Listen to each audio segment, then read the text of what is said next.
السلام علیکم ورحمۃ اللہ وبرکاتہ۔ نحمد و نصلی علی رسولہ الکریم، اما بعد فاعوذ باللہ من الشیطان الرجیم، بسم اللہ الرحمن الرحیم۔ رب اشرح لی صدری ویسر لی امری واحلل عقدۃ من لسانی یفقہوا قولی، رب زدنی علما اللہم فقہنا فی الدین۔ اللہ تعالیٰ کا بہت شکر ہے کہ آج ہمیں اللہ تعالیٰ نے اس ٹیکنالوجی کی وجہ سے یہ موقع دیا ہے کہ ہم سب دور ہونے کے باوجود مل کر اپنے علم میں اضافہ کریں۔ قرآن اور احادیث مبارکہ میں جو واقعات اور کہانیاں ہمیں اللہ تعالیٰ نے اپنے نبیوں کے بارے میں بتائی ہیں، اس پر کچھ غور و فکر کریں، اپنی اصلاح کے لیے اس میں سے کچھ سبق نکالیں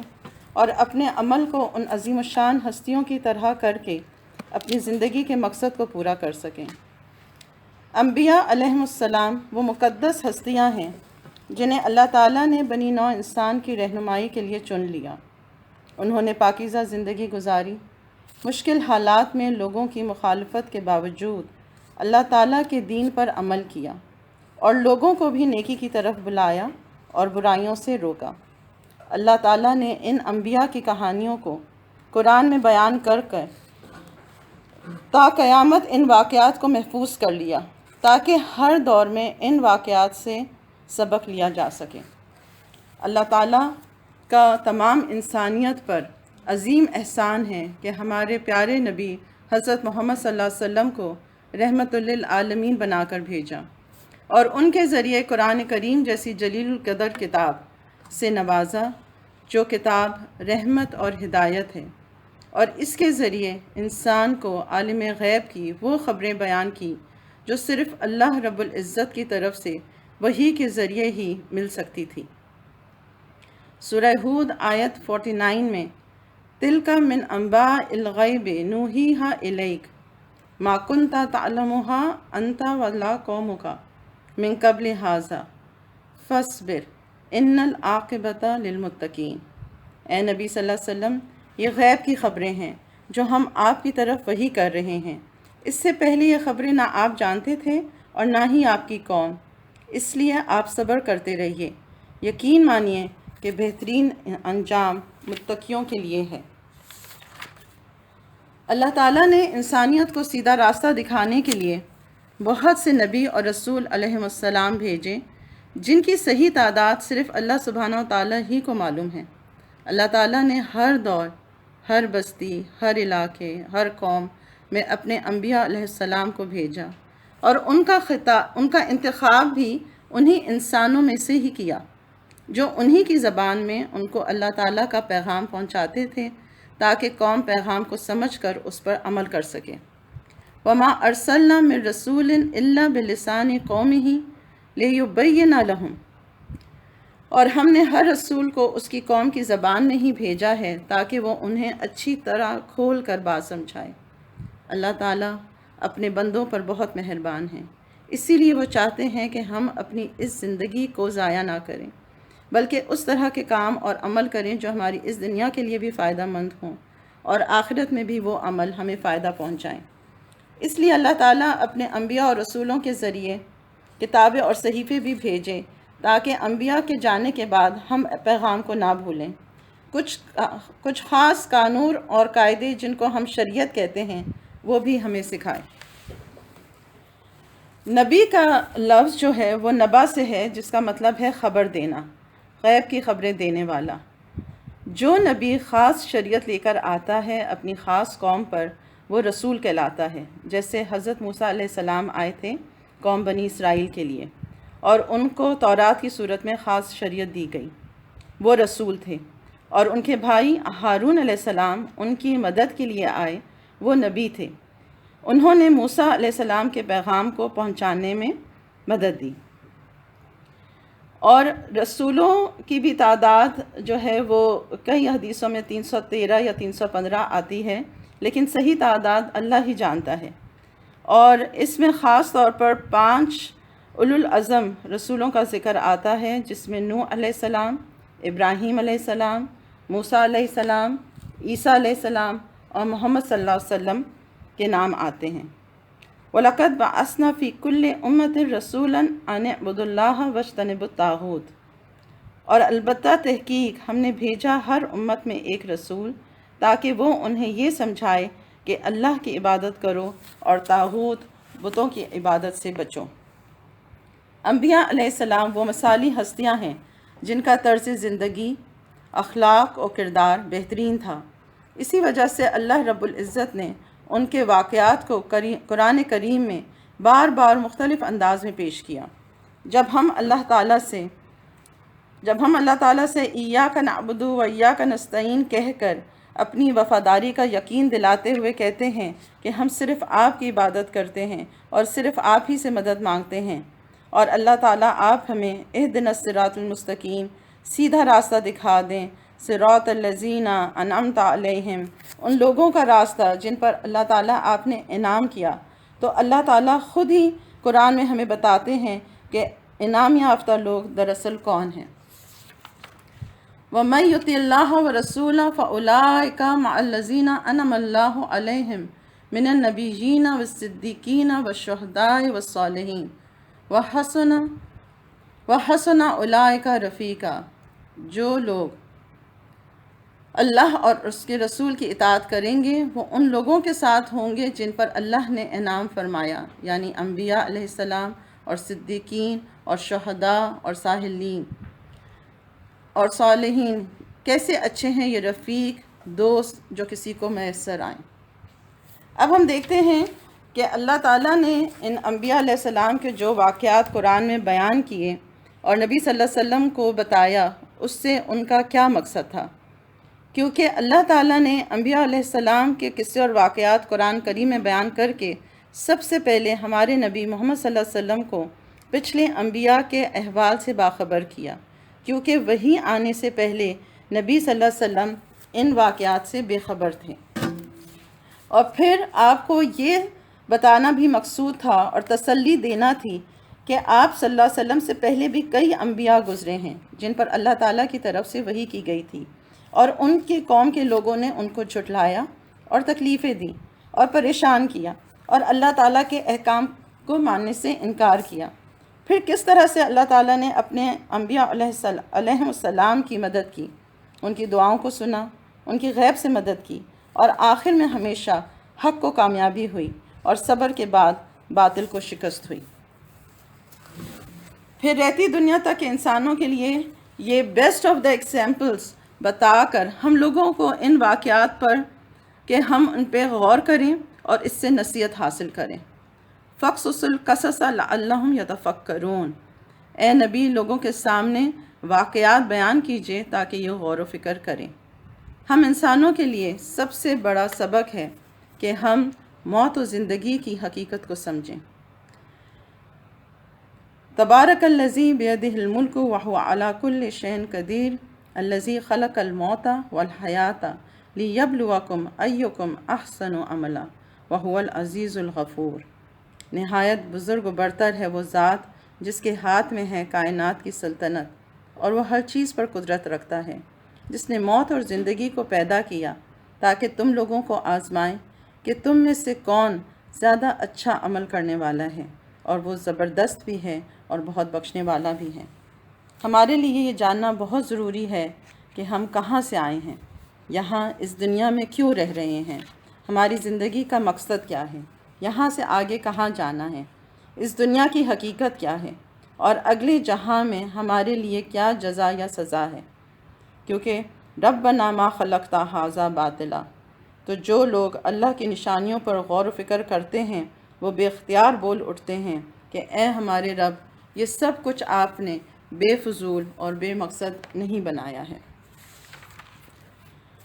سورہ بقرہ میں اللہ سبحانہ و تعالی انسان کی تخلیق کے بارے میں کہتے ہیں، وَإِذْ قَالَ رَبُّكَ لِلْمَلَائِكَةِ إِنِّي جَاعِلٌ فِي الْأَرْضِ خَلِيفَةً قَالُوا أَتَجْعَلُ فِيهَا مَن يُفْسِدُ فِيهَا وَيَسْفِكُ الدِّمَاءَ وَنَحْنُ نُسَبِّحُ بِحَمْدِكَ وَنُقَدِّسُ لَكَ قَالَ إِنِّي أَعْلَمُ مَا لَا تَعْلَمُونَ۔ اور اس وقت کا تذکرہ سنو جب تمہارے پروردگار نے فرشتوں سے کہا کہ میں زمین میں ایک خلیفہ بنانے والا ہوں، فرشتے کہنے لگے کیا آپ زمین میں ایسی مخلوق پیدا کریں گے جو اس میں فساد مچائے اور خون خرابہ کرے، حالانکہ ہم آپ کی تسبیح اور حمد و تقدس میں لگے ہوئے ہیں۔ اللہ نے کہا میں وہ باتیں جانتا ہوں جو تم نہیں جانتے۔ اللہ سبحانہ تعالیٰ نے آدم علیہ السلام کی تخلیق اپنے ہاتھوں سے کی، اور ان کی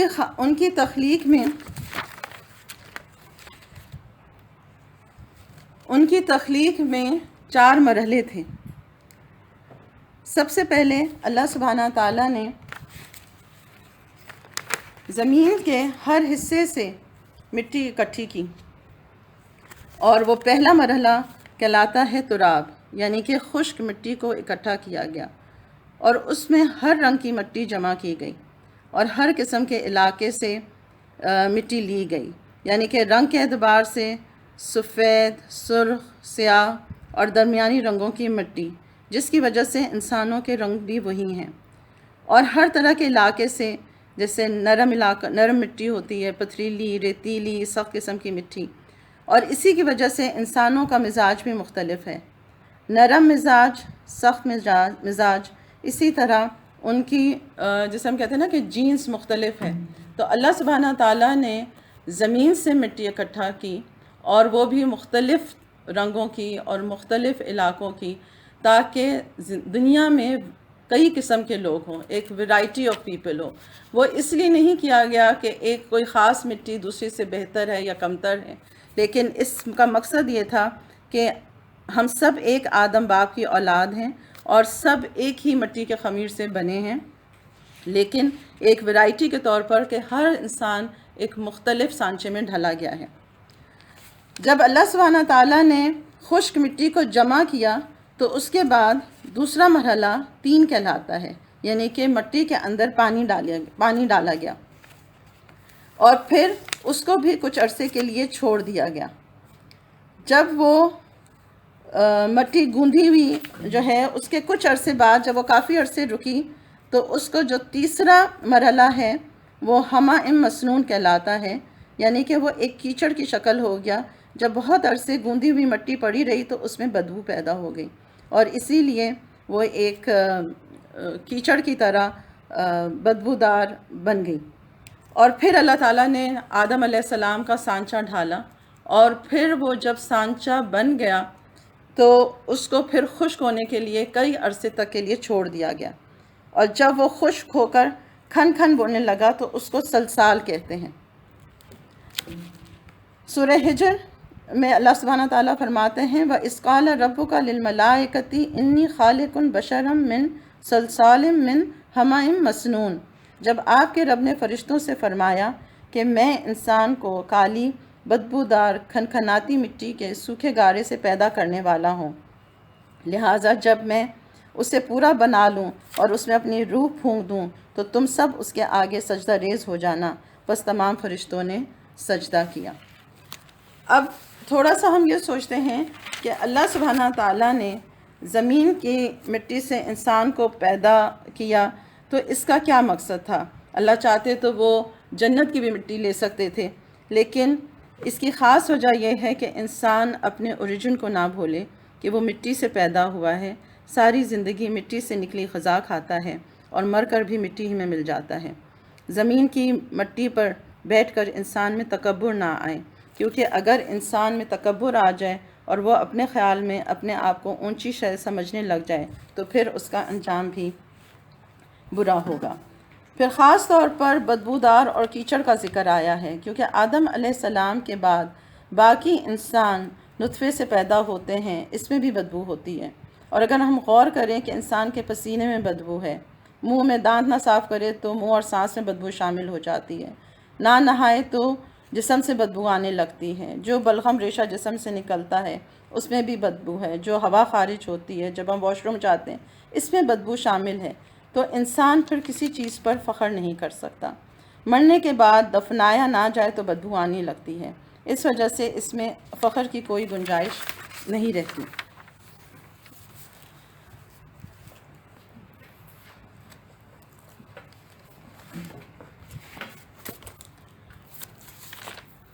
اللہ تعالیٰ نے جب حضرت آدم علیہ السلام کو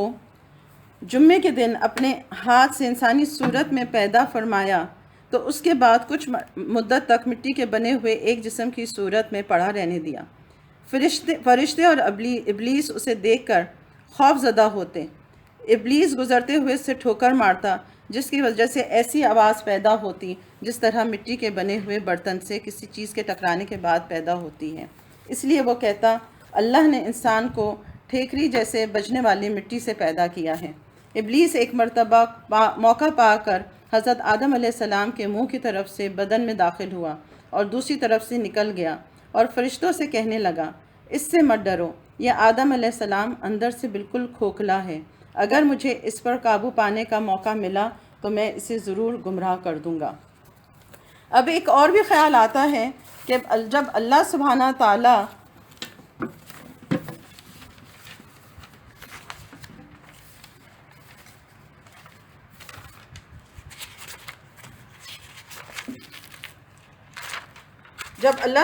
تعالیٰ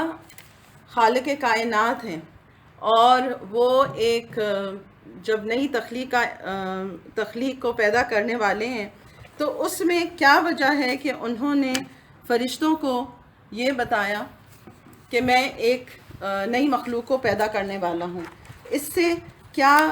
چیز ہے جو انسان کے کہ اللہ تعالیٰ نے جب کہا کہ میں خلیفہ بنانے والا ہوں، تو خلیفہ جو ہیں اس کے دو مطلب ہیں، ایک تو یہ کہ نائب یا ریپریزنٹیٹیو،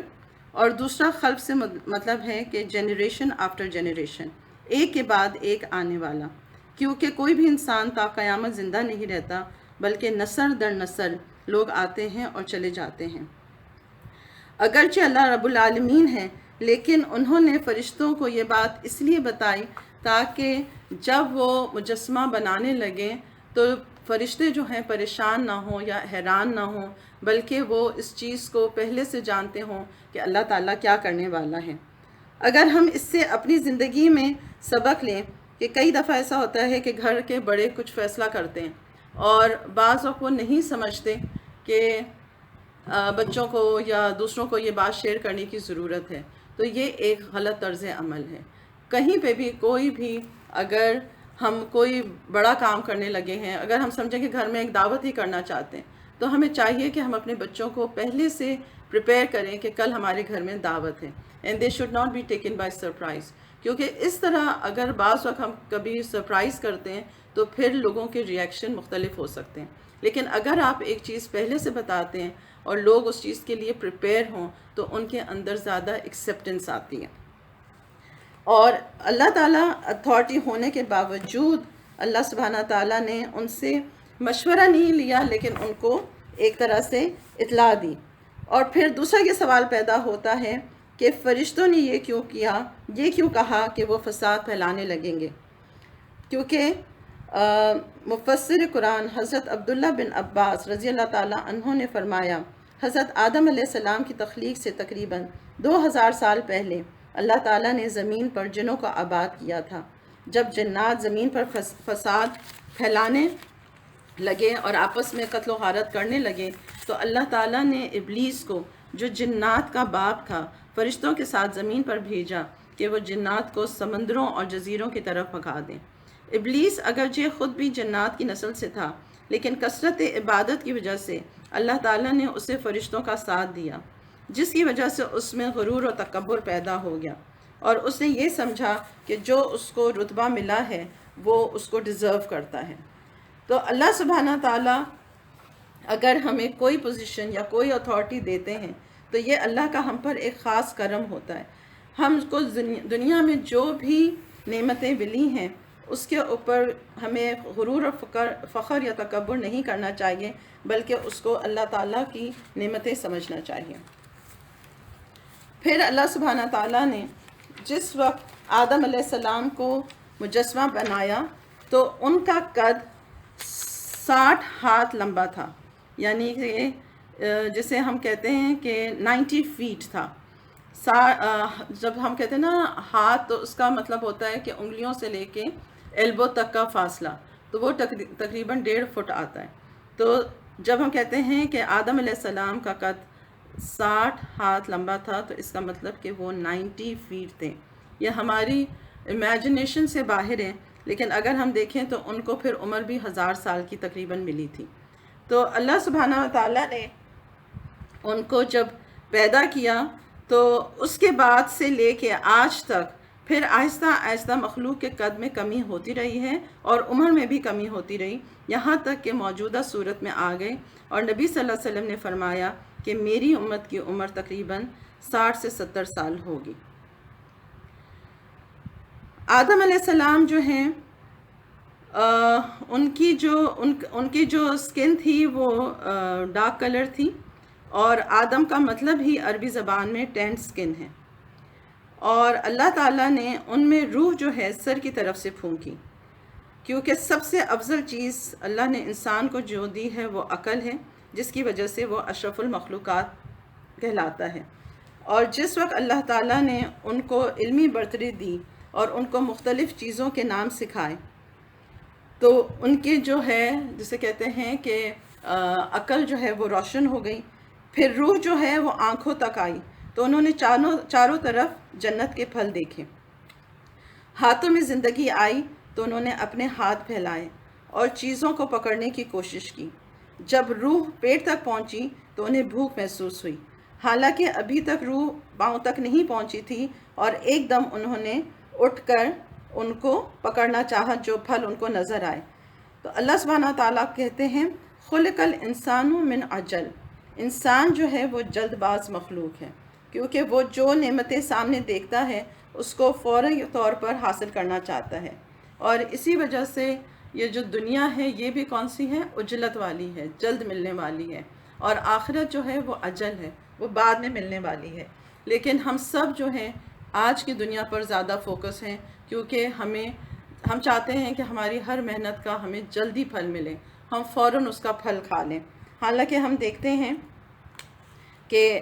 ہر چیز کے اندر ایک وقت لگتا ہے، ہم جب بیج بھی بوتے ہیں تو کچھ عرصے بعد ہی فصل اگتی ہے، اسی طرح بچہ بھی 9 مہینے میں پیدا ہوتا ہے، اور زندگی کے ہر مرحلے میں ہم دیکھتے ہیں کہ کوئی بھی کام ہم کرتے ہیں تو اس کا فوری نتیجہ نہیں ملتا، بلکہ ہمیں کچھ دیر اس کے لیے انتظار کرنا پڑتا ہے۔ تو اگر ہماری زندگی میں ہم فوری ملنے والی خوشی یا فوری ملنے والے فائدے کے اوپر فوکس کرنے کی بجائے آخرت کے اوپر فوکس کریں گے تو دنیا تو جو ہمارے نصیبوں کی ہے وہ ہمیں ملے ہی گی، لیکن جو اصل محنت ہم نے کرنی ہے وہ آخرت کے لیے ہے، کیونکہ جو آخرت ہے وہ خیر و ابقا ہے، وہ ہمیشہ وہ بہتر بھی ہے اور ہمیشہ رہنے والی بھی ہے۔ دنیا کے اندر ہمیں کوئی بھی نعمت مل جائے لیکن وہ نعمت یا تو نہیں رہتی، اور اگر نعمت باقی رہ جاتی ہیں تو پھر ہم اس میں باقی نہیں رہتے۔ اللہ سبحانہ تعالیٰ نے جب آدم کی تخلیق کر دی اور اس کے اندر روح ڈال دی تو انہیں چھینک آئی، جس پر فرشتے نے کہا کہ آپ کہیں الحمدللہ۔ جب آدم علیہ السلام نے الحمدللہ کہا تو اللہ تعالیٰ نے جواب میں کہا رحمک ربک، تیرا رب تجھ پر رحم کرے۔ اور اسی طرح ہم دیکھتے ہیں کہ یہ ہمارے اسلامی شعار میں سے ہے کہ جب ہم چھینک ماریں تو الحمدللہ کہیں، اور سامنے والا اس کا جواب یرحمک اللہ کہے کہ اللہ آپ پر رحم کرے۔ یہ الحمدللہ اور یرحمک اللہ یہ ایک بہت بڑا تحفہ ہے جو اللہ تعالیٰ نے ہم انسانوں کو حضرت آدم علیہ السلام سے لے کر آج نبی صلی اللہ علیہ وسلم تک ہمیں دے دیا۔ اور اس کا ہم فائدہ یہ دیکھتے ہیں کہ الحمدللہ جو ہے وہ ایک بہترین کلمہ شکر ہے، افضل الدعا ہے۔ اگر انسان اس کا مطلب سمجھ جائے اور اسے صرف زبان سے نہیں بلکہ دل کی گہرائیوں سے اللہ کی نعمتوں کو پہچانتے ہوئے ان کا اقرار کرے کہ جو کچھ اللہ تعالیٰ نے ہمیں جان، مال، ایمان، عقل، عزت، آبرو، صحت، تندرستی، ازواج، بچے دیے ہیں، یہ سب اللہ کی خاص ہم پر مہربانی اور کرم ہے۔ We don't deserve it۔ یہ صرف اور صرف اللہ تعالیٰ کا ہم پر کرم ہے کہ ہم ان نعمتوں سے فائدہ اٹھا رہے ہیں، اور سب سے بڑھ کر ہمیں ایمان کی دولت دی ہے، ہمیں اپنی پہچان دی کہ ہم اپنے رب کے سامنے سجدہ کر کے اس نعمتوں کا شکر ادا کر سکتے ہیں۔ قرآن کی پہلی سورت بھی اسی الحمدللہ رب العالمین سے شروع ہوتی ہے۔ ایک حدیث مبارکہ میں آتا ہے کہ قیامت کے دن ایک ترازو لگے گا اور انسانوں کے اعمال تولے جائیں گے۔ میزان اتنا بڑا ہے کہ 7 آسمان اور 7 زمینیں اور جو کچھ اس میں ہے اس کا پلڑا بھرے گا نہیں، اتنا بڑا یہ ترازو ہے۔ یعنی کہ اگر اس پلڑے میں 7 آسمان اور 7 زمینیں اور جو کچھ اس میں ہے وہ بھی رکھ دیں، لیکن یہ ترازو اتنا بڑا ہے کہ وہ بھرے گا نہیں۔ نبی صلی اللہ علیہ وسلم نے فرمایا، اے مسلمانوں، جو دلوں کی خوشی سے کہہ دیتا ہے سبحان اللہ، اللہ تو پاک ہے، تو آدھا ترازو نیکیوں سے بھر جاتا ہے۔ اور اگر انسان خوش ہو جاؤ کہ جو کچھ اللہ نے دیا ہے، بہت کچھ دیا ہے، دل سے ماننا چاہیے کہ جو کچھ مجھے اللہ نے دیا ہے میں اس کا مستحق بھی نہیں تھا، میرے ایسے اعمال نہیں ہیں جتنا مجھے اللہ نے دیا ہے۔ دل کی خوشی سے ایک لفظ اگر انسان شکر الحمدللہ کہہ دیتا ہے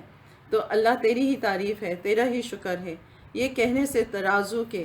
دونوں پلڑے نیکیوں سے بھر جاتے ہیں۔ یعنی کہ الحمدللہ کہنا جو اللہ سبحانہ تعالیٰ نے حضرت آدم علیہ السلام کو سکھایا، وہ الحمدللہ جو انسان کہتا ہے تو پھر اس سے اللہ کی رحمت اس کو ملتی ہے۔ اور آپ صلی اللہ علیہ وسلم نے فرمایا کہ زمین اور آسمان کا خلا 500 سال کا ہے، ایک کلمہ جو بولتا ہے جو زمین و آسمان کا جتنا خلا ہے وہ نیکیوں سے بھر جاتا ہے، اور وہ ہے اللہ اکبر، کہ اللہ سب سے بڑا ہے، اللہ کی کبریائی بیان کرتا ہے۔ تو اللہ سبحانہ تعالیٰ کا دل سے شکر ادا کرنا، اس کی نعمتوں کو دل سے ماننا کہ یہ اللہ نے جو نعمتیں مجھے دی ہیں وہ اللہ کا خاص مجھ پر کرم ہے، اور بہت سے ایسے لوگ ہیں جن کو یہ نعمتیں میسر نہیں آئیں، تو انسان پھر دل سے شکر الحمدللہ کہتا ہے۔ اور آپ یہ دیکھیں کہ نبی صلی اللہ علیہ وسلم نے ہماری زندگی، جب ہم صبح سو کر اٹھتے ہیں تو سب سے پہلے ہم اللہ کا شکر کرتے ہیں کہ الحمدللہ الذی احیانا بعد ما اماتنا والیہ النشور، کہ اللہ آپ کا شکر ہے کہ آپ نے مجھے زندگی دی موت کے بعد، اور میں نے آپ ہی کی طرف پلٹنا ہے۔ تو یہ جو صبح اٹھ کے شکر کرنا، کیونکہ بہت سارے لوگ ایسے ہیں جو رات کو نیند میں فوت ہو جاتے ہیں اور وہ صبح ان کو نصیب نہیں ہوتی، تو کیا ہمیں اللہ کا شکر ادا نہیں کرنا چاہیے کہ اللہ نے آج کا دن ہمیں دیا ہے کہ ہم اس میں کچھ عمل کر سکیں۔ اور پھر آپ دیکھیں کہ جب ہم واش روم سے فارغ ہوتے ہیں اس وقت بھی ہم دعا کرتے ہیں کہ غفرانک الحمدللہ الذی اذھب عنی الاذی وعافانی، یا اللہ تیرا شکر ہے کہ تو نے مجھ سے اذیت کو دور کیا اور مجھے عافیت دی۔ پھر اسی طرح ہم کھانا کھا کر الحمدللہ کہتے ہیں کہ الحمدللہ الذی اطعمانا وسقانا وجعلنا من المسلمین، کہ سب سے بڑا اللہ کا شکر ہے کہ تو نے مجھے کھانے کو دیا اور پینے کو دیا اور مجھے مسلمان بنایا۔ تو یہ تمام نعمتوں میں ہمارا کیا کردار ہے کہ ہم اللہ نے جو یہ ساری نعمتیں ہمیں دی ہیں یہ سب اللہ کا ہم پر کرم ہے۔ کیونکہ اسی طرح ہم لباس پہنتے ہوئے جب اللہ کا شکر ادا کرتے ہیں، چھین کے بات کرتے ہیں، کسی کو تکلیف میں دیکھ کر ہم کہتے ہیں الحمدللہ الذی عافانی مما ابتلاک بہ وفضلنا علی کثیر ممن خلق تفضیلا، سب تعریف اللہ کے لیے ہے جس نے مجھے اس سے عافیت دی جس میں تجھے مبتلا کیا، اور مجھے اپنی بہت سے مخلوقات پر فضیلت عطا کی۔ تو یہ سب دعائیں اگر ہم دل سے مانگتے ہیں، کیونکہ اس میں بھی ہم کیا کہتے ہیں کہ اس میں ہماری کوئی بڑائی نہیں ہے کہ ہمیں یہ سب نعمتیں ملی ہیں، یہ سب کچھ اللہ تعالیٰ کا ہم پر اپنا رحم و کرم ہے۔ تو یہ صرف زبانی دعائیں پڑھنے سے ہمارا ایک فرض نہیں ادا ہوتا، بلکہ یہ تو دعائیں تو پڑھنی ہی چاہیے، یاد بھی کرنی چاہیے، اپنے بچوں کو سکھانی چاہیے، لیکن ساتھ ساتھ دل کے اندر ایک کیفیت ہونی چاہیے کہ اللہ تعالیٰ کا ہم سب پر خاص کرم ہے کہ اللہ نے ہمیں یہ تمام نعمتیں دیں، اور ہم اس کے اوپر اس کا شکر ادا کرنے کی جو توفیق ہے وہ بھی اللہ ہی کی طرف سے ہے۔ سورہ ابراہیم میں آتا ہے وَإِذْ تَأَذَّنَ رَبُّكُمْ لَئِن شَكَرْتُمْ لَأَزِيدَنَّكُمْ وَلَئِن كَفَرْتُمْ إِنَّ عَذَابِي لَشَدِيدٌ، اور جب تمہارے رب نے خبردار کر دیا تھا کہ البتہ اگر تم نے شکر ادا کیا تو میں تمہیں اور زیادہ دوں گا، اور البتہ اگر تم نے ناشکری کی تو بے شک میرا عذاب بہت شدید ہے۔ تو جتنا زیادہ ہم دل سے الحمدللہ کہیں گے اتنی کی اللہ تعالیٰ کی رحمت ملے گی۔ اور ناشکری کیا ہے؟ وہ ہے کفران نعمت، ہر وقت کمپلین کرنا، ہر وقت مایوسی، شکوہ حالات کے رونا، جو نعمتیں ہیں وہ نظر نہ آنا، اور جو نعمت نہیں ہے اسی کے لیے پریشان حال رہنا، اللہ کے فیصلوں اور تقسیم پر راضی نہ ہونا، یہ پھر انسان کے اندر ناشکری پیدا کرتی ہے۔ تو ہمیں چاہیے کہ دوسروں کی نعمتوں کو دیکھنے کی بجائے اپنی دی ہوئی نعمتوں کا شکر ادا کرنے لگ جائیں، تو یقیناً نعمتوں میں اضافہ ہوگا۔ اور نعمتوں کا احساس بھی اس وقت ہوتا ہے جب ان میں کمی آنے لگتی ہے۔ جب ہر چیز کی فراوانی ہوتی ہے تو پھر انسان زیادہ ناشکرا ہو جاتا ہے۔ اللہ تعالیٰ ہمیں توفیق دے کہ ہم اللہ تعالیٰ کی دی ہوئی نعمتوں کا صحیح حق ادا کرتے ہوئے صحیح معنوں میں دل کی گہرائیوں سے شکر ادا کریں، اور اپنے بچوں میں بھی اس کیفیت کو پیدا کریں، کیونکہ شکر جو ہے نا it is like an attitude۔ اگر ہم یہ ایٹیٹیوڈ اپنے اوپر نہیں کریں گے، ہم خود اس پہ عمل نہیں کریں گے، تو پھر ہمارے بچے جو ہیں ہر چیز کو فور گرانٹیڈ لیں گے۔ تو اس ایٹیٹیوڈ کو اپنے جسے کہتے ہیں نا روزمرہ کے عمل میں نافذ کرنے کی بہت ضرورت ہے، کہ ہم ہر چیز میں جب کوئی چیز کھائیں، جو چیز پہنیں، کوئی پھل دیکھیں، کوئی پھول دیکھیں، تو ہم اس کو دوبارہ ریفلیکٹ کریں کہ یہ اللہ کا ہم پر خاص کرم ہے کہ اللہ نے ہمیں یہ نعمتیں دی ہوئی ہیں۔ جب حضرت آدم علیہ السلام میں روح پھونک دی گئی، تو اللہ سبحانہ تعالیٰ نے حضرت آدم علیہ السلام کے جسم میں روح پھونکنے سے پہلے ہی فرشتوں کو اس بات کا پابند کر دیا تھا کہ جیسے ہی میں آدم علیہ السلام کی تخلیق مکمل کر کے اس میں روح ڈال دوں تو تم ان کے سامنے سجدہ تعظیمی میں گر جانا۔ جب اللہ سبحانہ تعالیٰ نے حضرت آدم علیہ السلام کی مکمل صورت بنانے کے بعد اس میں روح ڈال دی، تو فرشتے اللہ تعالیٰ کے حکم کی تعمیل کرتے ہوئے فوراً آدم علیہ السلام کے سامنے سجدے میں گر گئے، اور یہ سجدہ تعظیمی تھا۔ اللہ تعالیٰ نے آدم علیہ السلام سے کہا کہ جا کر فرشتوں کی جماعت ہے سامنے، اس کو سلام کیجئے اور ان کا جواب غور سے سنیے، کیونکہ وہی تمہاری اور تمہارے اولاد کے سلام اور جواب کا طریقہ ہوگا۔ آدم علیہ السلام نے جا کر فرشتوں کی جماعت کو کہا السلام علیکم، اور انہوں نے جواب دیا السلام علیکم ورحمۃ اللہ، یعنی رحمت اللہ کا اضافہ کیا۔ اور ہم دیکھتے ہیں کہ جنت میں بھی جو ہے فرشتے جو ہیں آنے والوں کو سلام علیکم کہیں گے۔ تو اس کا مطلب ہے کہ ہمارے اسلامی شاعر میں سے ہے کہ سلام کیا جائے، اور اس سلام کی اہمیت جو ہے اللہ تعالیٰ نے آدم علیہ السلام سے لے کر آج نبی صلی اللہ علیہ وسلم تک کی تمام امتوں کے لیے یہی طریقہ اپنانے کو کہا ہے۔ سورہ نساء میں آتا ہے، اللہ تعالیٰ کا ارشاد ہے، اور جب کوئی احترام کے ساتھ تمہیں سلام کرے تو اس کو اس سے بہتر طریقے کے ساتھ سلام کرو۔ نبی صلی اللہ علیہ وسلم نے فرمایا، تم جنت میں داخل نہیں ہو سکو گے جب تک کہ ایمان نہ لاؤ، اور تم ایمان نہیں لا سکتے جب تک کہ آپس میں محبت نہ کرو۔ کیا میں تم کو ایسی بات نہ بتا دوں کہ جب تم اس پر عمل کرو تو تمہارے درمیان محبت پیدا ہو، اور وہ ہے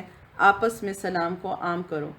افشوا السلام بینکم، یعنی کہ یہ ہمارا سب سے بہترین طریقہ ہے کہ جس میں ہم لوگوں کو سلامتی کی دعا دیتے ہیں، اور پھر اگر وہ چاہیں تو وہ اس کو بڑھا کر رحمت کی دعا دیتے ہیں۔ اور الحمدللہ کہ آپ دیکھیں کہ ایک دفعہ جو شخص سلام کرتا ہے تو اس کو 10 نیکیوں کا ثواب ملتا ہے، پھر جو دوسرا شخص اس کو جواب دیتا ہے اس کو 20 نیکیوں کا ثواب ملتا ہے، اور اگر اس کے اندر وہ رحمت اللہ وبرکاتہ ملا دے تو 30 نیکیوں کا ثواب ملتا ہے۔ تو ایک تو ہم سب سے پہلے دوسرے کے لیے خیر چاہتے ہیں، جب ہم اس کے لیے خیر چاہتے ہیں تو دوسرا بھی ہمارے لیے خیر چاہتا ہے، اور اسی سے ہم دیکھتے ہیں کہ آپس میں پھر پیار محبت جو ہے اور آپس میں صلہ رحمی بڑھتی ہے۔ نبی صلی اللہ علیہ وسلم نے فرمایا، اللہ تعالیٰ کے نزدیک لوگوں میں سب سے بہتر وہ شخص ہے جو سلام میں سبقت کرے، یعنی کہ جو شخص پہلے سلام کرتا ہے اس کو زیادہ ثواب ملتا ہے۔ اور آپ دیکھیں کہ کئی دفعہ ایسا ہوتا ہے کہ ہمارے میں آپس میں کبھی تعلقات میں کوئی چیز کمی کوتاہی ہو جاتی ہے، تو سلام ایسی چیز ہے کہ جب آپ سلام کرتے ہیں تو ایک دم سے جو ہے دل اکٹھے ہو جاتے ہیں، اور اس کے بعد اگر ہم ہاتھ ملا لیں تو ہماری تمام جو ایک دلوں کی قدورتیں ہیں وہ دور ہو جاتی ہیں اور پیار محبت بڑھ جاتا ہے۔ تو سلام ایک بہترین طریقہ ہے کہ جس سے اگر کوئی روٹھا ہوا بھی ہو تو اس کو منایا جا سکتا ہے۔ نبی صلی اللہ علیہ وسلم سے ایک شخص نے سوال کیا کہ اسلام کی کون سی بات سب سے بہتر ہے؟ آپ صلی اللہ علیہ وسلم نے ارشاد فرمایا، تم دوسروں کو کھانا کھلاؤ اور ہر شخص کو سلام کرو، چاہے تم اسے پہچانتے ہو یا نہیں پہچانتے ہو۔ تو ہم لوگوں کی عام زندگی کے لیے ہمارے لیے اس میں بہت زیادہ سبق ہے کہ ہم السلام علیکم کہہ کے ایک دوسروں کو گریٹ کیا کریں، کیونکہ زیادہ تر جو ہے ہم لوگ السلام علیکم یا کچھ ایسی بات کرتے ہیں کہ جس کے اندر پورا مطلب جو ہے وہ واضح نہیں ہوتا، اور یا کئی دفعہ ہم خالی سلام کہہ دیتے ہیں۔ تو اسی لیے بہتر ہے کہ اس السلام علیکم کا رواج کریں، ایک دوسرے کو جب صبح اٹھیں ملیں، رات کے سونے کے بعد تو بھی آپس میں ایک دوسرے کو سلام کرنا چاہیے، کیونکہ اس سے بڑھ کر نیکیاں کمانے کا کوئی موقع نہیں ہے۔ اور پھر جب ہم آپس میں بڑے ایک دوسرے کو سلام کریں گے تو پھر بچے بھی اس سے ہی سیکھیں گے، اور بہت ضروری ہے کہ ہم بچوں کو یہ طریقہ، اسلامی طریقہ سکھائیں کہ ہائے ہیلو یا اس طرح کے جو دوسرے چیزیں ہیں جو کہ زیادہ رائج ہو گئی ہیں، اور somehow اب دیکھا جاتا ہے کہ ینگ بچے جو ہیں وہ سلام کرتے ہوئے ایک طرح سے شرماتے ہیں۔ تو ان کو اس کی اہمیت کا اندازہ کرانا چاہیے کہ جو سلام ہے وہ اللہ سبحانہ تعالیٰ نے آدم علیہ السلام سے لے کر اور آج تک کے لیے تمام لوگوں کے لیے یہ طریقہ رکھا تھا کہ ایک دوسرے کو گریٹ کیا جائے۔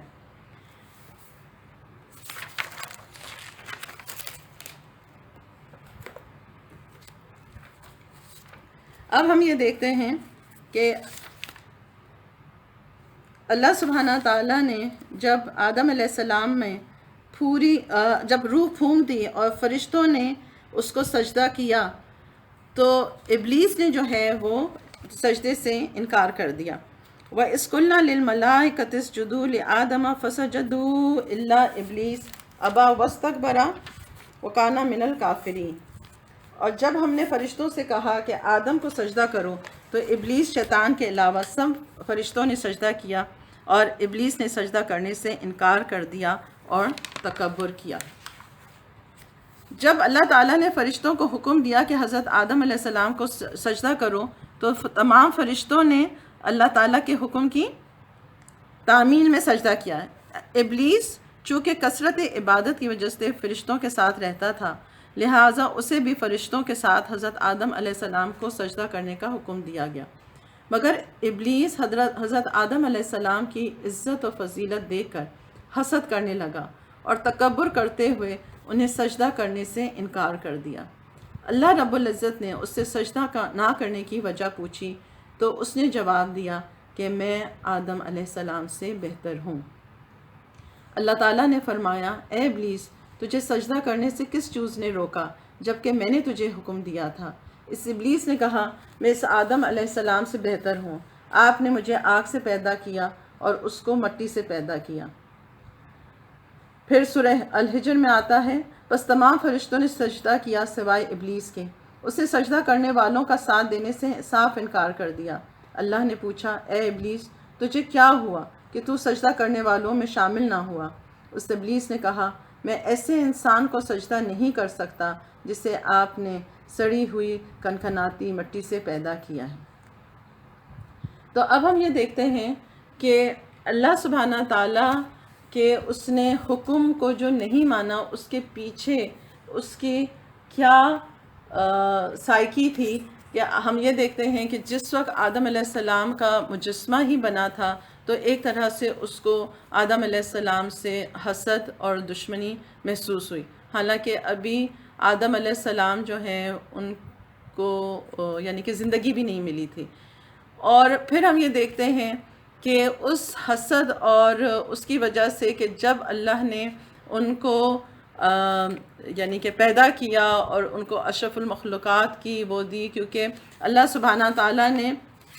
آدم علیہ السلام کو جو ہے لَقَدْ خَلَقْنَا الْإِنسَانَ فِي أَحْسَنِ تَقْوِيمٍ، یقیناً ہم نے انسان کو بہترین صورت میں پیدا کیا ہے۔ تو جب اللہ سبحانہ تعالیٰ نے ان کو پیدا کر دیا تو اس کو ایک طرح سے وہ تھریٹن فیل ہوا کہ جو مجھے عزت ملی تھی فرشتوں کے ساتھ رہنے سے، شاید اس میں اب کمی ہو جائے گی، اور جو آدم علیہ السلام ہے اس کا مرتبہ مجھ سے بڑھ جائے گا۔ تو یہی ہم زندگی میں دیکھتے ہیں کہ کئی دفعہ دوسرے کو پتہ بھی نہیں ہوتا اور ہم اپنے آپ کو دوسرے سے کمپیئر کر کے بلا وجہ کسی سے دشمنی مول لیتے ہیں، اور جس سے دشمنی میں مول لیتے ہیں اس کو اس چیز کا پتہ بھی نہیں ہوتا کہ اس نے کس وجہ سے مجھ سے دشمنی لی۔ تو یہ جو حسد ہے، یہ حسد ہے جو ہے، جس طرح سے اس نے کہا کہ مجھے آگ سے پیدا کیا گیا ہے، تو واقعی جو ابلیس ہے اس کا آگ سے اگر ہم دیکھیں تو آگ جو ہے وہ ہر چیز کو جلا دیتی ہے، فنا کر دیتی ہے، ختم کر دیتی ہے، اور جبکہ جو مٹی ہے اس سے کیا ہوتا ہے کہ پیداوار ہوتی ہے، اس سے گروتھ ہوتی ہے۔ آپ دیکھیں کہ جو بھی چیز مٹی میں جاتی ہے وہ نشو و نما ہو کر آگے سے پھل اور پودے دیتی ہے، اور جبکہ دوسری طرف آگ جو ہے ہر چیز کو ختم کر دیتی ہے۔ تو اللہ سبحانہ تعالیٰ نے اگر انسان کو مٹی سے پیدا کیا اور اس کو آگ سے پیدا کیا تو اس کو یہ سمجھ آئی کہ میں شاید بہتر ہوں، حالانکہ مٹی جو ہے وہ زندگی دیتی ہے اور جو آگ ہے وہ جلا کر ختم کر دیتی ہے۔ اور دوسری بات یہ ہے کہ اس کو اللہ کی تقسیم کے اوپر ایک طرح سے اعتراض ہوا کہ اللہ تعالیٰ نے انسان کو کیوں ایک عزت یا مرتبہ دیا۔ تو اس تقسیم سے اگر آج بھی ہم دیکھیں کہ حسد کیا ہوتی ہے، جب ہم آپس میں ایک دوسرے سے حسد محسوس کرتے ہیں تو بیسکلی ہمیں یہ ہوتا ہے کہ کسی کو زیادہ دولت کیوں ملی ہے، کسی کو زیادہ بچے کیوں ملے، کسی کے بچے زیادہ تعلیم یافتہ کیوں ہیں، یا کوئی ہم سے آگے کیوں نکل گیا ہے۔ تو اس کے اندر بھی جو ایک بیسک سائیکی ہوتی ہے کہ اللہ کی جو تقسیم ہے ہم اس سے ناراض ہیں یا ہم اس کے اوپر راضی نہیں ہیں۔ اور اللہ سبحانہ تعالیٰ نے جب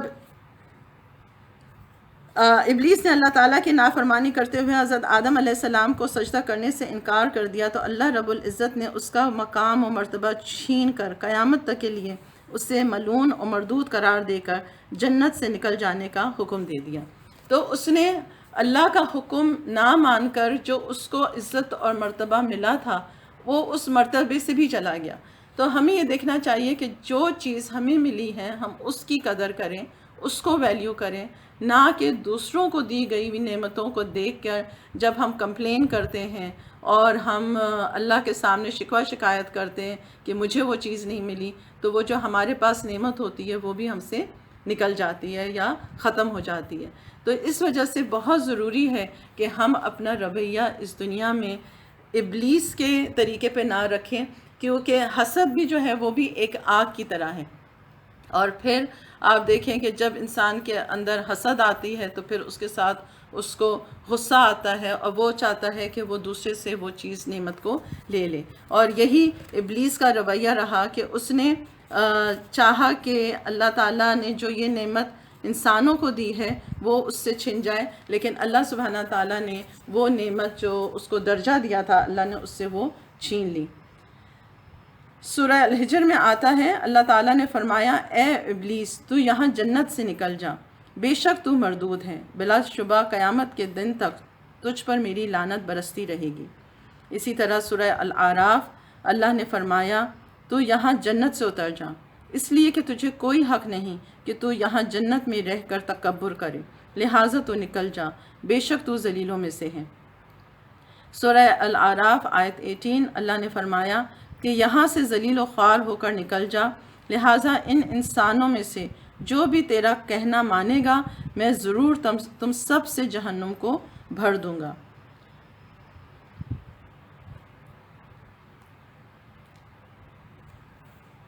حضرت آدم علیہ السلام کو اللہ تعالیٰ نے اپنے ہاتھ سے تخلیق فرما کر بلند مرتبہ عطا کیا اور فرشتوں سے سجدہ کروا کر آپ علیہ السلام کے شرف و منزلت پر مہر تصدیق لگا دی۔ پھر آپ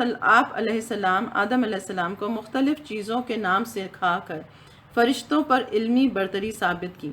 جب اللہ عز و جل نے وہی نام فرشتوں سے پوچھے تو فرشتوں نے عرض کیا ہمیں تو صرف وہی علم ہے جو آپ نے ہمیں عطا کیا ہے۔ اللہ تعالیٰ فرماتے ہیں اور اللہ نے آدم علیہ السلام کو تمام اشیاء کے نام سکھا دیے، پھر ان چیزوں کو فرشتوں کے سامنے پیش کیا اور فرمایا کہ مجھے ان چیزوں کے نام بتاؤ اگر تم سچے ہو۔ ان سب نے کہا اے اللہ آپ کی ذات ہر عیب سے پاک ہے، ہمیں تو صرف اتنا ہی علم ہے جتنا آپ نے ہمیں سکھایا ہے، بے شک آپ کامل علم رکھنے حکمت والے ہیں۔ اللہ نے فرمایا کہ اے آدم انہی فرشتوں کو ان چیزوں کے نام بتاؤ۔ جب آدم علیہ السلام نے انہیں ان چیزوں کے نام بتا دیے تو اللہ نے فرمایا کہ کیا میں نے تم سے نہیں کہا تھا کہ میں ہی زمین و آسمان کا غیب چھپی ہوئی باتیں جانتا ہوں، اور میں جانتا ہوں جو کچھ تم ظاہر کر رہے ہو اور جو کچھ چھپا رہے ہو۔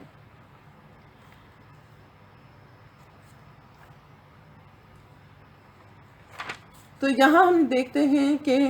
فرشتوں کے اور ابلیس کے رویے میں بہت فرق ہے، کیونکہ اللہ سبحانہ تعالیٰ نے ایک ہی حکم دیا کہ آدم کو تعظیمی سجدہ کرو، لیکن دونوں کے رویوں میں ایک تضاد تھا۔ اللہ سبحانہ تعالیٰ کا حکم مانتے ہوئے فرشتوں نے سجدہ کیا اور انسانوں کی ایک طرح سے برتری کا اعتراف کیا، لیکن ابلیس نے جو ہے وہ تکبر کیا، اور تکبر جو ہے اس کو کہتے ہیں کہ یہ ایسی آگ ہے یا یہ ایک ایسی چیز ہے کہ جس کی وجہ سے اگر کسی کے اندر، انسانوں کے اندر بھی یہ رائی برابر بھی ہوگا تو وہ پھر جنت میں نہیں جا سکے گا۔ اللہ سبحانہ تعالیٰ فرماتے ہیں کہ بے شک جو لوگ تکبر میں مبتلا ہیں ہو کر میری عبادت سے منہ موڑتے ہیں، ان قریب وہ جہنم میں ذلیل و خوار ہو کر داخل ہوں گے۔ سورہ زمر میں اللہ تعالیٰ فرماتے ہیں کہ کہا جائے گا داخل ہو جاؤ جہنم کے دروازوں سے، ہمیشہ رہنے والوں اس میں متکبروں کے لیے بڑا ہی برا ٹھکانہ ہے۔ تو جس کے اندر بھی تکبر ہوگا اس کا پھر انجام ابلیس کے ساتھ ہی ہوگا۔ اور سیدنا عبداللہ بن مسعود رضی اللہ عنہ سے روایت ہے کہ نبی کریم صلی اللہ علیہ وسلم نے فرمایا وہ شخص جنت میں نہیں جائے گا جس کے دل میں ایک ذرے کے برابر بھی تکبر ہوگا۔ ایک آدمی نے سوال کیا، آدمی کو یہ پسند ہے کہ اس کا لباس اچھا ہو اور اس کے جوتے اچھے ہوں۔ آپ صلی اللہ علیہ وسلم نے فرمایا یقیناً اللہ تعالیٰ جمیل ہے اور جمال کو پسند فرماتا ہے۔ تکبر ہے حق کو ٹھکرانا اور لوگوں کو حقیر سمجھنا، بطر الحق و غمت الناس۔ یعنی کہ یہاں پہ ہم دیکھتے ہیں کہ جو تکبر ابلیس نے کیا کہ اس نے ایک حق کا انکار کیا، اللہ کے حکم کو نہ مانا، اور پھر اس نے انسانوں کو اپنے سے کمتر جانا۔ نبی صلی اللہ علیہ وسلم نے فرمایا کہ کیا میں تمہیں جنت والوں کی خبر نہ دوں؟ ہر کمزور اور حقیر سمجھا جانے والا اگر وہ قسم کھا لے تو اللہ تعالیٰ اس کی قسم کو پورا کر دے۔ کیا میں تمہیں دوزخ والوں کی خبر نہ دوں؟ ہر تند خو، اکڑ کے چلنے والا اور متکبر۔ تو اللہ سبحانہ تعالیٰ جو ہیں وہ تکبر ایک ایسی صفت ہے جس کو بالکل بھی نہیں پسند کرتے، کیونکہ جو کبریائی ہے وہ اللہ سبحانہ تعالیٰ کی شان ہے۔ نبی صلی اللہ علیہ وسلم نے فرمایا اللہ تعالیٰ فرماتا ہے کبریائی میری چادر ہے اور عظمت میری ازار ہے، جس شخص نے ان دونوں میں سے کسی ایک کو مجھ سے چھینا میں اسے آگ میں پھینک دوں گا۔ کیونکہ ہم جب کہتے ہیں کہ اللہ اکبر تو ہم اللہ تعالیٰ کی کبریائی کو بیان کرتے ہیں، اور اس کا مطلب بھی یہی ہے کہ جب ہم کہتے ہیں اللہ اکبر کہ اللہ تعالیٰ ہمیں جو بھی حکم دیتا ہے اس میں اللہ کی ایک حکمت شامل ہے، اور اللہ تعالیٰ جس کو چاہے جب چاہے کوئی نعمت دے اور جس وقت چاہے وہ اس سے واپس لے لے۔ تو ہم اللہ تعالیٰ کو جو ہے یہ نہیں کہہ سکتے کہ آپ نے اس کو یہ کیوں دیا یا یہ چیز مجھے ملنی چاہیے تھی، یہ اللہ تعالیٰ کی تقسیم ہے۔ اور جو لوگ اس چیز میں تکبر کرتے ہیں اور اللہ تعالیٰ کی تقسیم پر راضی نہیں ہوتے تو وہ کیا کرتے ہیں؟ دراصل وہ اللہ کے فیصلوں کا انکار کرتے ہیں۔ نبی صلی اللہ علیہ وسلم نے فرمایا کہ ایک شخص تکبر کی وجہ سے اپنی تہبند زمین پر گھسیٹتا ہوا جا رہا تھا کہ اسے زمین میں دھسا دیا گیا، اور اب وہ قیامت تک یوں ہی زمین میں دھستا چلا جائے گا۔ تو اللہ تعالیٰ ہم سب کو اس برائی سے محفوظ رکھے، کیونکہ تکبر اور حسد یہ ایک ایسی چیز ہے کہ جو دونوں جو ہے انسان کو جنت سے دور کر دیتی ہے، اور اس کو پھر یہ وہ صفات ہیں جو کہ ابلیس کی تھیں، اور پھر وہ اسی کے یعنی کہ ہمیں اسی کے صفات کے ساتھ شامل کر لیتی ہیں۔ نبی صلی اللہ علیہ وسلم نے فرمایا کہ آدمی کے دل میں ایمان اور حسد جمع نہیں ہو سکتے، اور اسی طرح کیا یہ لوگوں سے حسد کرتے ہیں جس پر اللہ نے اپنا فضل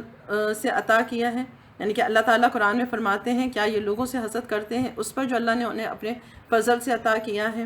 اور ایک جگہ اور اللہ تعالیٰ کہتے ہیں وَمِن شَرِّ حَاسِدٍ إِذَا حَسَدَ، اور حاسد کے شر سے جب کہ وہ حسد کرے۔ تو اس سے پناہ مانگنی چاہیے، کیونکہ اس سے ایک بلا وجہ کی دشمنی پیدا ہو جاتی ہے اور لوگوں کے دلوں کے اندر برائیاں جنم لینے لگتی ہیں، اور پھر اس میں وہ جو ہے کسی کی یعنی کہ جس کو اللہ نے کوئی نعمت دی ہے وہ اسے حسد کر کے اس کے ساتھ دشمنی مول لیتے ہیں۔ اب ہم آگے دیکھتے ہیں کہ آدم علیہ السلام جو ہے ان کو اللہ سبحانہ تعالیٰ نے علم کی وجہ سے برتری دی، اللہ نے ان کو وہ تمام نام یاد کرا دیے جو کہ فرشتے بھی یاد نہیں کر سکے تھے۔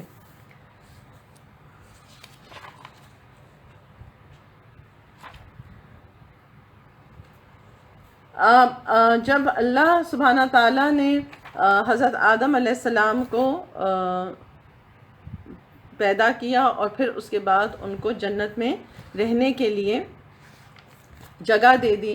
اور اس کے اندر آدم علیہ السلام جو ہیں وہ اکیلے ہی تھے اور ان کے ساتھ ان کا کوئی ہم جنس نہیں تھا۔ اللہ سبحانہ تعالیٰ نے ان کی دلجوئی اور تسکین کے لیے انہی کے جسم میں سے بائیں طرف کی چھوٹی پسلی سے حضرت حوا علیہ السلام کو پیدا فرمایا اور ان کی بیوی بنا کر انہیں جنت میں رہنے کا حکم دیا۔ وہی اللہ ہے، قرآن میں آتا ہے وہی اللہ ہے جس نے تمہیں ایک جان آدم علیہ السلام سے پیدا کیا اور اسی سے اس کی بیوی پیدا کی تاکہ وہ اس بیوی سے سکون حاصل کر سکے۔ سورہ بقرہ میں آتا ہے ہم نے کہا اے آدم آپ اور آپ کی بیوی حوا جنت میں رہو۔ احادیث رسول اکرم صلی اللہ علیہ وسلم میں آتا ہے عورتوں سے حسن سلوک سے پیش آؤ کیونکہ وہ ٹیڑھی پسلی سے پیدا کی گئی ہیں، اور اگر تم اس پسلی کو سیدھا کرنا چاہو گے تو اسے توڑ بیٹھو گے۔ حضرت آدم علیہ السلام سو رہے تھے کہ اللہ عز و جل نے اسی حالت میں ان کی بائیں طرف کی چھوٹی پسلی سے حضرت حوا علیہ السلام کو پیدا کیا۔ تو ہم یہ دیکھتے ہیں کہ اگرچہ کہ آدم علیہ السلام جنت میں تھے اور ان کو وہاں پہ ہر طرح کی نعمتیں ملی ہوئی تھیں، لیکن اکیلا ایک انسان اپنی ذات میں رہ کے وہ اداس ہو جاتا ہے اور اس کے لیے اس نعمتوں کو وہ اس طرح سے انجوائے نہیں کرتا جبکہ اگرچہ کہ اگر اس کے ساتھ اس کا کوئی ساتھی ہو۔ تو جو عورت ہے وہ اللہ تعالیٰ نے آدم علیہ السلام کو ایک تحفے کے طور پر دی، جو انسان یعنی کہ ایک جسے کہتے ہیں نا کہ ایک ایسا رشتہ جو سب سے پہلے رشتہ بنا وہ میاں اور بیوی کا بنا۔ تو ازواج ہونا، نیک بیوی ہونا یا نیک شوہر ہونا ایک سب سے زیادہ قیمتی تحفہ ہے اللہ تعالیٰ کی طرف سے، کہ اس سے پھر انسان کی زندگیوں میں سکون آتا ہے، ورنہ اکیلا شخص جو ہوتا ہے وہ پھر کیا ہوتا ہے کہ وہ ایک طرح سے کہ شیطان جو ہے اس کے اوپر حاوی ہو جاتا ہے۔ لیکن ہم دیکھتے ہیں کہ معاشرے میں بھی بہت ساری برائیاں اس وقت جنم لیتی ہیں کہ جب انسان اکیلا ہوتا ہے، تو اس پر شیطان کا حملہ بھی زیادہ ہوتا ہے۔ لیکن جب ایک دفعہ اس کا نکاح ہو جاتا ہے اور شادی ہو جاتی ہے اور ایک جوڑے کی شکل میں ہو جاتے ہیں تو اللہ سبحانہ تعالیٰ اس میں برکتیں رکھتے ہیں اور ایک خاندان کی ابتدا کرتے ہیں۔ تو اللہ سبحانہ تعالیٰ نے حضرت حوا علیہ السلام کو پیدا کر کے حضرت آدم کی ایک دلجوئی کی اور ان کے لیے ایک خوش رہنے کا ایک خوش رہنے کی جو ہے موقع ان کو دیا۔ جب اللہ سبحانہ تعالیٰ نے حضرت آدم و حوا علیہ السلام کو عزت و اکرام سے نوازتے ہوئے جنت میں رہنے کا حکم دیا تو شیطان کو انسان کی یہ عزت و تکریم برداشت نہ ہوئی۔ اس نے اسی وقت سے ہی انسانوں کو گمراہ کرنے کا منصوبہ بنا لیا۔ انسان سے دشمنی کے لیے اس نے اللہ تعالیٰ سے مہلت طلب کی۔ اللہ عز و جل نے اسے قیامت تک کے لیے مہلت دے دی۔ اس شیطان نے کہا اے اللہ چونکہ آپ نے مجھے گمراہ کر دیا ہے، اس لیے میں ان انسانوں کو گمراہ کرنے کے لیے آپ کی سیدھی راہ پر گھات لگا کر ضرور بیٹھوں گا، پھر ان پر حملہ کروں گا، ان کے آگے سے بھی، پیچھے سے بھی، دائیں سے بھی اور بائیں سے بھی، اور آپ ان میں سے اکثر لوگوں کو شکر گزار نہ پائیں گے۔ سورہ الاعراف آیت 16 to 17 تھی یہ، اور پھر بنی اسرائیل میں آیت 62 میں ابلیس نے کہا کہ اے اللہ، اب جب کہ آپ نے اس شخص آدم علیہ السلام کو مجھ پر فضیلت دی ہے تو مجھے قیامت کے دن تک مہلت دے دیجئے، میں اس کی اولاد میں سے چند لوگوں کے علاوہ سب کو ضرور اپنے قابو میں کر لوں گا۔ سورہ صاد میں آتا ہے، ابلیس نے کہا اے میرے رب، مجھے اس دن تک مہلت دے دیجئے جب لوگ دوبارہ اٹھائے جائیں گے۔ اللہ نے فرمایا تجھے مہلت دی جاتی ہے اس دن تک جس کا وقت معلوم مقرر ہے۔ ابلیس نے کہا آپ کی عزت کی قسم، میں ان سب لوگوں کو بہکا کر رہوں گا سوائے تیرے مخلص بندوں کو۔ تو ہم یہ دیکھتے ہیں کہ اس نے اپنی دشمنی کو عملی جامہ پہنایا، اور وہ جو حسد دل میں محسوس کر رہا تھا یا جو اس کے اندر تکبر تھا وہ اس کے عمل میں ظاہر ہو گیا، کیونکہ جو انسان کے دل میں ہوتا ہے وہ اس کے عمل پر ظاہر ہو جاتا ہے۔ آپ یہ دیکھیں کہ اس نے اللہ سے یہ دعا مانگی کہ مجھے مہلت دی جائے۔ اگر وہ اللہ سے یعنی کہ اپنی خیر کی دعا کرتا تو اللہ اس کو کوئی خیر دے دیتا، لیکن وہ حسد اور دشمنی میں اتنا زیادہ بڑھ گیا کہ صرف اور صرف اس کو یہ صورت نظر آئی کہ وہ اس انسان سے بدلہ لے، اس کو اللہ کے نظروں کے سامنے کمتر ظاہر کرے اور پروف کرے کہ اللہ تعالیٰ نے جو اس کو عزت و اکرام دیا ہے وہ اس کے لائق نہیں تھا۔ رسول اکرم صلی اللہ علیہ وسلم نے فرمایا یقین مانو شیطان آدم علیہ السلام کی اولاد کو گمراہ کرنے کے لیے اسلام کی راہ پر بیٹھا ہوا ان کے دلوں میں یہ وسوسہ ڈالتا ہے کہ افسوس تم اپنے باپ دادا کا دین چھوڑ کر مسلمان ہو رہے ہو۔ سعادت مند لوگ اس کی بات ٹھکرا کر مسلمان ہو جاتے ہیں۔ پھر شیطان جہاد کی راہ پر بیٹھ کر کہتا ہے کہ جہاد کیوں کرتے ہو، تم مارے جاؤ گے، تمہاری عورت کسی اور سے نکاح کر لے گی اور تمہارا مال تقسیم کر لیا جائے گا، مگر سعادت مند لوگ اس کی بات رد کر کے جہاد کے لیے نکل پڑتے ہیں۔ ایسے لوگ یقیناً جنتی ہیں، خواہ شہید ہو جائیں یا ڈوب کر یا کچل کر مر جائیں۔ یعنی کہ اس حدیث میں بھی یہی ہوتا ہے کہ جو شیطان کے وسوسوں میں نہیں آتا، اس کے بہکاوے میں نہیں اس کی بات مانتا، تو اللہ تعالیٰ جو ہے اس کو دنیا کے اندر بھی اجر دیتے ہیں اور اس کو نیک بندوں میں شامل کر لیتے ہیں، کیونکہ اس نے یہ کوشش کی کہ وہ زیادہ تر لوگوں کو اپنے طریقے پر لے آئے گا اور اپنے وسوسوں سے بہکا دے گا۔ ہو سکتا ہے کہ بہت سارے لوگوں کی اکثریت اس کے وسوسوں میں آ کے اس کے راستے پر چل بھی پڑے، لیکن جو اللہ کے خاص بنتے ہیں، مخلص بندے ہیں، وہ اس کے وسوسوں سے انکار کرتے ہیں، اور اس کا جو بہترین ذریعہ ہے، کیونکہ جب اس نے کہا کہ میں آگے پیچھے دائیں بائیں سب طرف سے آؤں گا، تو وہ دو جگہیں جو بھول گیا وہ تھا ایک اوپر سے اور ایک نیچے سے۔ تو جب انسان سجدہ کرتا ہے، اللہ سے دعا کرتا ہے، تو اللہ اس کو شیطان کے وسوسوں سے محفوظ رکھتا ہے، اور اسی طرح اوپر سے اللہ تعالیٰ اس کی حفاظت کرتا ہے۔ جب دعائیں اوپر جاتی ہیں تو اللہ تعالیٰ پھر انسانوں کو شیطان کے وسوسوں سے دور رکھتا ہے۔ تو سب سے زیادہ جو چیز ہمیں شیطان کے بہکانے سے دور رکھ سکتی ہے وہ ہے اللہ کی مدد، اور اس کے لیے اللہ سے دعا، صبح شام کی دعائیں جس کے اندر ہم معوذتین کہتے ہیں کہ صبح شام پڑھنا چاہیے، اور اسی طرح جو بھی صبح شام کی دعائیں ہیں جس کے اندر سے ہم ہر قسم کے شر سے اللہ تعالیٰ سے مدد مانگتے ہیں کہ ہمیں ہر قسم کے شر سے محفوظ رکھے، تو اللہ تعالیٰ ہمیں اس میں مدد دیتے ہیں اور ہمیں شیطان کے وسوسوں سے دور کر دیتے ہیں۔ کیونکہ ایسا ہے کہ شیطان تو ہر ایک کے ساتھ لگا ہے اور ہر ایک کے دل میں وسوسے ڈالتا ہے، لیکن جتنا زیادہ اللہ کا ذکر کیا جاتا ہے، قرآن پڑھا جاتا ہے، نماز پڑھی جاتی ہے، اور پھر اللہ کی تسبیح کی جاتی ہے، حمد و ثنا کی جاتی ہے، تو اتنا ہی شیطان پھر انسان سے دور ہوتا جاتا ہے، اور پھر وہ اس چیز کے اوپر اور زیادہ خفا ہوتا ہے کہ میرے بہکانے کے باوجود جو ہے انسان اللہ تعالیٰ کے آگے سجدہ کر رہا ہے اور اس کو بلند مرتبہ مل رہا ہے۔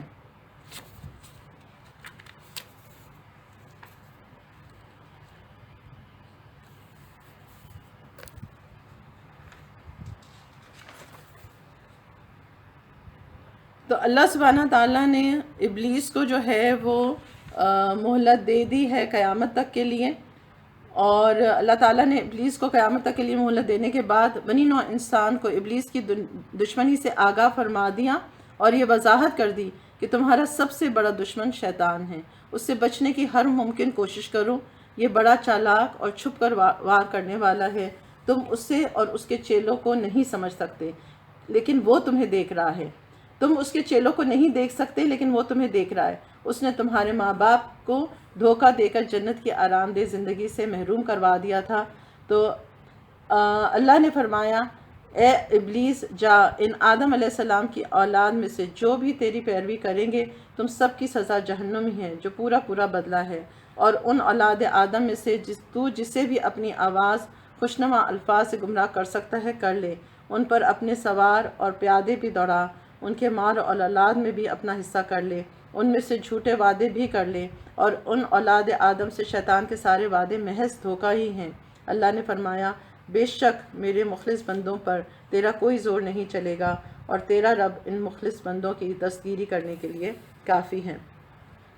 تو ہم یہ دیکھتے ہیں کہ اللہ کی خاص مدد آتی ہے جب انسان اللہ سے پرخلوص ہو کر اس سے بچنا چاہتا ہے۔ اور یاد کرو جب ہم نے فرشتوں سے کہا کہ آدم علیہ السلام کو سجدہ کرو تو ابلیس کے علاوہ سب نے سجدہ کیا، وہ ابلیس جنات میں سے تھا۔ اس ابلیس نے اپنے پروردگار کے حکم کی نافرمانی کی، تو اے انسانوں کیا تم پھر بھی اسے اور اس کی اولاد کو میرے سوا دوست بناتے ہو، حالانکہ وہ تمہارا دشمن ہے۔ آگاہ رہو، ایسے ظالموں کے لیے بہت ہی برا بدلہ ہے۔ آج تک کے لیے اتنا ہی کافی ہے، اور انشاءاللہ پھر ہم اگلی کلاس میں دیکھیں گے کہ کس طرح سے شیطان نے ہمارے باپ حضرت آدم علیہ السلام اور ہماری ماں حضرت حوا علیہ السلام کو جنت سے نکالنے کے لیے کیسے ان کو بہلایا اور پھسلایا، اور کس طرح سے ان سے وہ کام کرایا جس سے اللہ نے ان کو منع کیا تھا۔